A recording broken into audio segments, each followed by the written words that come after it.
Pakistani drama industry का सबसे कामयाब और पसंदीदा ड्रामा इश्क मोरुश्त। बिलाल अब्बास खान और दौरे फिशन सलीम की जोड़ी ने हर किसी का दिल जीत लिया, मगर सवाल यह है, इतनी शानदार परफॉर्मेंस के बदले किसको कितने पैसे मिले। आज की वीडियो में हम करेंगे इंकिशाफ मुर्शिद के कैस्ट की असल कमाल है का।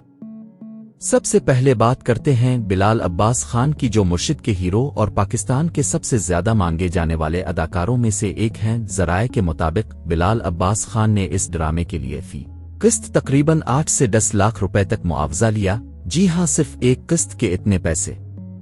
और चूंकि ड्रामे की किस्तें 30 के करीब थीं, तो कल मिलाकर तकरीबन 2.5 से 3 करोड़ रुपए बिलाल अब्बास खान ने कमाए।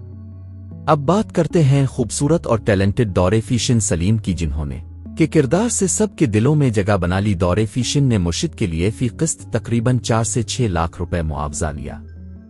ये उनके करियर की सबसे बड़ी ड्रामा फीस मानी जाती है, क्योंकि इस ड्रामे के बाद वो एक्ट्रेसेस की लिस्ट में शामिल हो गईं। अब आते हैं सपोर्टिंग कास्ट की तरफ, जिन्होंने कहानी को मजबूत बनाया।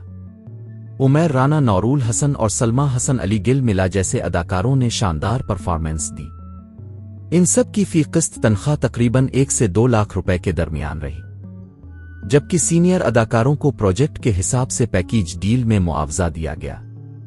आपको जानकर हैरत होगी कि मुर्शिद के मुकम्मल प्रोडक्शन बजट का तखमीना 20 से 25 करोड़ रुपए लगाया गया था। इसमें शामिल थे शूटिंग लोकेशंस, कास्ट, कॉस्ट्यूम और पोस्ट प्रोडक्शन के अखराजात। यानी ये ड्रामा न सिर्फ रेटिंग्स बल्कि आमदनी के लिहाज से भी एक ब्लॉकबस्टर साबित हुआ।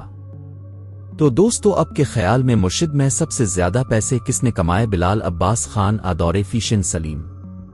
कमेंट में जरूर बताएं, और अगर वीडियो अच्छी लगी हो तो लाइक, शेयर और सब्सक्राइब करना मत भूलें। मिलते हैं अगली वीडियो में एक और दिलचस्प इंकिशाफ के साथ।